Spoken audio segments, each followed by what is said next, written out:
ভাই একটু বসি, আমরা কথা বলি, আপনারা বসি কথা বলি।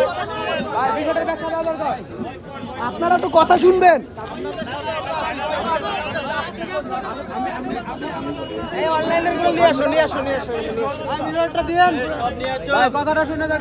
কথা শুনে যাই আমরা, ব্যাখ্যাটা শুনে যান।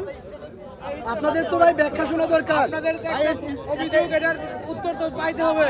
একটা স্ট্যাটাস দিয়ে আরেকটা, এই আমার মিরর কোথায়? আচ্ছা ঠিক আছে, আমরা শুরু করি।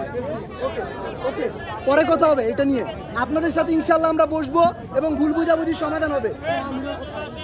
ঠিক আছে, ওকে। ভুলগুলোকে একসাথে করি একটু।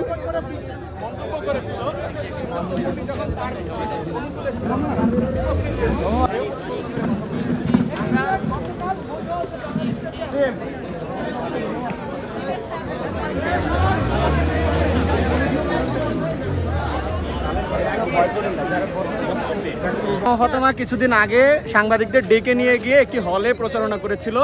সেখানে তার সম্মতিক্রমেই ভিডিও ধারণ করে। সে ভুলবশত তার যে আত্মীয় সে বা কোনো একটি কথা বলে ফেলে এবং সেটি যখন তার বিরুদ্ধে গিয়েছে, প্রচারণা তার যে ভাবমূর্তি ছিল সেটি ক্ষুণ্ণ হয়েছে বলে সে যখন মনে করেছে, তখন সে আসলে মাল্টিমিডিয়া সাংবাদিকদের নিয়ে একটি বিরূপ মন্তব্য করেছে, যার প্রতিবাদ হিসেবে আজকে আমরা তার এই সংবাদ সম্মেলন বয়কট করেছি এবং মাল্টিমিডিয়া রিপোর্টারদের কাছে তিনি ক্ষমা চাইবেন।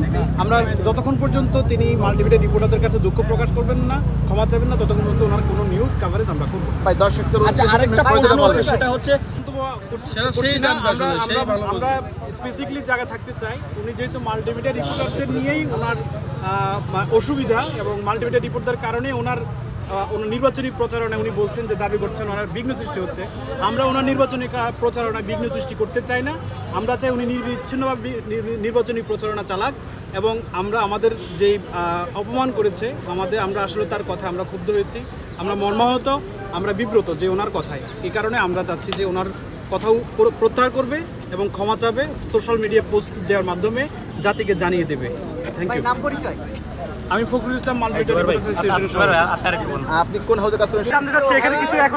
যিনি ডাকসুর ভিপি প্রার্থী স্বতন্ত্র শিক্ষার্থী জোটের, উনি গিয়েছিলেন আপনার জগন্নাথ হলে শিক্ষার্থীদের সঙ্গে কথা বলতে।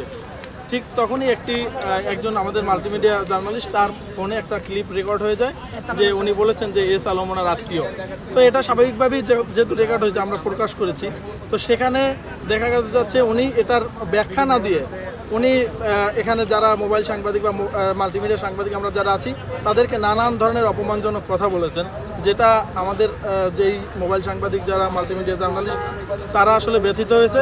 যার কারণে আজকে আমরা এর প্রতিবাদ স্বরূপ উমামা ফাতেমার যে এটা রয়েছে ওনার ইশতেহার ঘোষণার সংবাদ সম্মেলন, সেটি আমরা প্রতিবাদ স্বরূপ এটাকে আমরা প্রত্যাহার করেছি। ভাই আপনার নামটা একটু বলেন। আমি Mohammad Zubair Adnan, senior mobile journalist, Bangladesh Times.